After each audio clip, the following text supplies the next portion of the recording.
ಬೆಂಗಳೂರು ಉತ್ತರ ತಾಲೂಕು ದಾಸನಪುರ ಹೋಬಳಿಯ ಆಲೂರು ಗ್ರಾಮ ಪಂಚಾಯಿತಿ ಮತ್ತು ಮಾದನಾಯಕನಹಳ್ಳಿ ನಗರಸಭೆ ವ್ಯಾಪ್ತಿಯ ವಿವಿಧ ಗ್ರಾಮಗಳಲ್ಲಿ ರಸ್ತೆ, ಚರಂಡಿ, ಅಂಗನವಾಡಿ ಕೇಂದ್ರ, ಸ್ತ್ರೀ ಶಕ್ತಿ ಭವನ, ರಾಜಕಾಲುವೆ ಅಭಿವೃದ್ಧಿ ಸೇರಿದಂತೆ ಸುಮಾರು 7 ಕೋಟಿ ರೂಪಾಯಿ ಅಂದಾಜು ವೆಚ್ಚದ ವಿವಿಧ ಅಭಿವೃದ್ಧಿ ಕಾಮಗಾರಿಗಳಿಗೆ ಶಾಸಕ ಎಸ್ಆರ್ ವಿಶ್ವನಾಥ್ ಚಾಲನೆ ನೀಡಿದರು.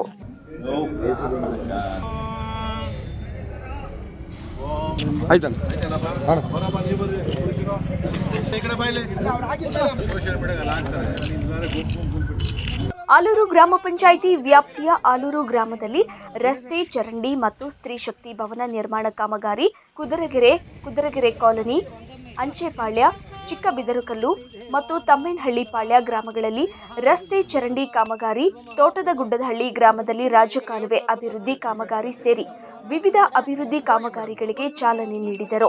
ಮಾದನಾಯಕನಹಳ್ಳಿ ನಗರಸಭೆ ವ್ಯಾಪ್ತಿಯ ಹನುಮಂತಸಾಗರ ಮತ್ತು ಬಸವೇಶ್ವರ ವೃತ್ತದಲ್ಲಿ ರಸ್ತೆ ಮತ್ತು ಚರಂಡಿ ಕಾಮಗಾರಿ, ಮಾದನಾಯಕನಹಳ್ಳಿ ಗ್ರಾಮದಲ್ಲಿ ಅಂಗನವಾಡಿ ಕೇಂದ್ರ ಮತ್ತು ಸ್ತ್ರೀ ಶಕ್ತಿ ಭವನ ಉದ್ಘಾಟನೆ ನೆರವೇರಿಸಲಾಗಿದ್ದು, ಈ ಎಲ್ಲಾ ಕಾಮಗಾರಿಗಳ ನಿರ್ವಹಣಾ ವೆಚ್ಚ ಸುಮಾರು 7 ಕೋಟಿ ರೂಪಾಯಿಗಳಾಗಿದೆ.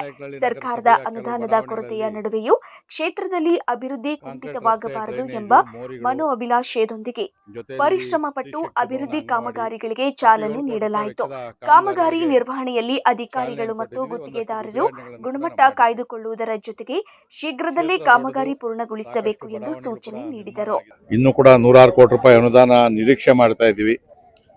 ಆದರೆ ಇಲ್ಲಿವರೆಗೂ ಗ್ರಾಮೀಣ ಪ್ರದೇಶಕ್ಕೆ ಒಂದು ನಯಾ ಪೈಸಾ ಕೂಡ ಸರ್ಕಾರ ಅಧಿಕೃತವಾಗಿ ಬಿಡುಗಡೆ ಮಾಡಲಿಲ್ಲ.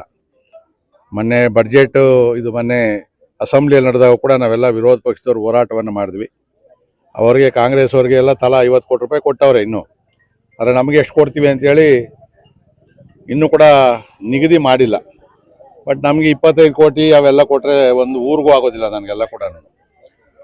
ಸೊ ಅದಕ್ಕೆ ನಾವು ತಲಾ ಒಂದು 100 ಕೋಟಿ ರೂಪಾಯಿ ಕೊಟ್ಟರೆ ಕ್ಷೇತ್ರದಲ್ಲಿ ಒಂದಷ್ಟು ರಸ್ತೆಗಳು ಎಲ್ಲ ತುಂಬ ಹಾಳಾಗೋಗಿದೆ. 2.5 ವರ್ಷದಿಂದ ಯಾವುದೂ ಅನುದಾನ ಬಿಡುಗಡೆ ಆಗಲಿಲ್ಲ ಅಂದಾಗ ರಸ್ತೆಗಳು ಸಾಮಾನ್ಯವಾಗಿ ಹಾಳಾಗಿ ಹೋಗ್ತದೆ. ಈ ಸರಿ ಮಳೆ ಬೇರೆ ವಿಪರೀತ ಜಾಸ್ತಿ, ಜೊತೆಯಲ್ಲಿ ದೊಡ್ಡ ದೊಡ್ಡ ವೆಹಿಕಲ್ಗಳು ಕೂಡ ಓಡಾಡಿ ರಸ್ತೆಗಳೆಲ್ಲ ದೊಡ್ಡ ದೊಡ್ಡ ಗುಂಡಿಗಳು ಕೂಡ ಬಿದ್ದಿರ್ತಕ್ಕಂಥದ್ದು ನೋಡ್ತಾ ಇದ್ದೀವಿ. ಸೊ ಸರ್ಕಾರವನ್ನು ನಾವು ಒತ್ತಾಯ ಮಾಡ್ತಾ ಇದ್ದೀವಿ. ನಮಗಿದು ಯಲಹಂಕ ಕ್ಷೇತ್ರದ ಮಟ್ಟಿಗೆ ಹೇಳೋದು ಅಂತ ಹೇಳಿದ್ರೆ ನಮ್ಮೆಲ್ಲರ ಒಂದು ಪುಣ್ಯ. ಇಂಥ ಒಬ್ಬ ಶಾಸಕರನ್ನು ನಾವು ಪಡೆದಿರ್ತಕ್ಕಂಥದ್ದು. ಯಾಕೆ ಅಂತ ಹೇಳಿದ್ರೆ 365 ದಿನದಲ್ಲಿ ಕನಿಷ್ಠ ಒಂದು 150 ದಿನ ಈ ಥರ ಪೂಜೆ ಕಾಮಗಾರಿಗಳಲ್ಲಿ ನಿರತರಾಗಿರ್ತಾರೆ. ಎಲ್ಲೇ ಕೆಲಸ ಮಾಡಬೇಕಂತ ಸಾರ್ವಜನಿಕರು ಕೇಳಿದ ತಕ್ಷಣ ಅವರ ಒಂದು ಕರೆಗೆ ಹೋಗೊಟ್ಟು ಆ ಕೆಲಸನ ತ್ವರಿತವಾಗಿ ಮಾಡಿಕೊಡೋದ್ರಲ್ಲಿ ನಮ್ಮ MLA ಅವರು ಭಾಳ ಸಿದ್ಧಹಸ್ತರು. ಅವ್ರಿಗೆ ಸರ್ಕಾರ ಯಾವುದೇ ಇರಲಿ, ಸಮಸ್ಯೆಗಳು ಏನೇ ಇರಲಿ, ಹೇಗಾದರೂ ಮಾಡಿ ಕ್ಷೇತ್ರದ ಜನತೆಗೆ ಬೇಕಾದಂಥ ಫಂಡನ್ನು ತೊಗೊಂಬಂದು ಇವತ್ತು ಕೂಡ 6 ಕೋಟಿ ರೂಪಾಯಿ ಫಂಡನ್ನು ತಗೊಬಂದು ನಗರಸಭೆ ನಿಧಿ ಇರ್ಬೋದು, ಶಾಸಕರ ನಿಧಿ ಇರ್ಬೋದು, ಇತರ ನಿಧಿಗಳಿಂದ ಪೂಜೆಗಳನ್ನು ನೆರವೇರಿಸಿದ್ದಾರೆ. ಇನ್ನೂ ಒಂದಷ್ಟು ಕಾರ್ಯಕ್ರಮಗಳನ್ನು ಮುಂದಿನ ಹಂತದಲ್ಲಿ ಮುಂದಿನ ವಾರ ಅಥವಾ ಮುಂದಿನ ತಿಂಗಳಲ್ಲಿ ಮಾಡ್ತಾರೆ. ಸರ್, ಅಂಚೆಪಾಳ್ಯದಲ್ಲಿ ಮೋರಿ ಒಂದು ಬಹು ದೊಡ್ಡ ಬೇಡಿಕೆ ಆಗಿತ್ತು. ಆ ಒಂದು ಬೇಡಿಕೆನ ನೆರವೇರಿಸಿದ್ದಾರೆ. ಸಾಕಷ್ಟು ಪ್ರಶಂಸೆ ಅಂದ್ರೆ ಒಳ್ಳೆ ರೀತಿಯಲ್ಲಿ ವ್ಯಕ್ತಪಡಿಸ್ತಾ ಇದ್ದಾರೆ ಅಲ್ಲಿನ ಜನತೆ. ಸೊ ಈಗ ಅದು BBMP ತೋಟದಗುಡ್ಡದಳ್ಳಿನಲ್ಲಿ ಏನಪ್ಪಾ ಅಂತ ಹೇಳಿದ್ರೆ BBMP ಇಂದ ಬರ್ತಕ್ಕಂಥ ಅಂದ್ರೆ ದಾಸಹಳ್ಳಿ ಭಾಗದಿಂದ ಬರ್ತಕ್ಕಂಥ ನೀರು ಕೂಡ ತೋಟದಗುಡ್ಡದಳ್ಳಿ ರಾಜಕಾಲುವೆ ಮೂಲಕ ಹರಿದು ಅದು ಡೊಂಬ್ರಳ್ಳಿ ಹೋಗಿ ಅಲ್ಲಿಂದ ಅರ್ಕಾವತಿ ನದಿಯನ್ನ ಸೇರ್ತಾ ಇತ್ತು. ವಿಶೇಷವಾಗಿ ಅತಿ ಹೆಚ್ಚು ಡೆವಲಪ್ಮೆಂಟ್ ಆಗಿರತಕ್ಕಂಥ ತೋಟದಗುಡ್ಡದಳ್ಳಿನಲ್ಲಿ ನೀರಿನ ಹರಿವು ಜಾಸ್ತಿಯಾಗಿ ಅದು ಏನು ಮನೆಗಳಿಗೆ ನುಗ್ತಾ ಇತ್ತು. ಅದನ್ನ ಮನಗಂಡಂತ ಶಾಸಕರು ಕೂಡಲೇ ಅದಕ್ಕೆ ಅನುದಾನವನ್ನು ಬಿಡುಗಡೆ ಮಾಡಿ ನಗರಸಭೆಯಿಂದ 1 ಕೋಟಿ ವೆಚ್ಚದಲ್ಲಿ ಈಗ ತಡೆಗೋಡೆ ನಿರ್ಮಾಣವನ್ನು ಮಾಡ್ತಿದ್ದಾರೆ. ಅದರಿಂದ ಅಲ್ಲಿ ಏನು ನೀರು ಹೆಚ್ಚುವರಿಯಾಗಿ ಹರಿದು ಬಡಾವಣೆಗಳಿಗೆ ನೀರು ನುಗ್ತಿತ್ತು, ಆ ಸಮಸ್ಯೆ ಇಲ್ಲದಂತೆ ಮಾಡಲಿಕ್ಕೋಸ್ಕರ ಕ್ರಮ ತೆಗೆದುಕೊಂಡಿದ್ದಾರೆ. ಅದಕ್ಕಾಗಿ ಅಲ್ಲಿನ ಸಾರ್ವಜನಿಕರು ಇರ್ಬೋದು ಮತ್ತೆ ವಿಚಾರವಾದಿಗಳು ಬಹಳ ಪ್ರಶಂಸೆ ಮಾಡಿದ್ದಾರೆ.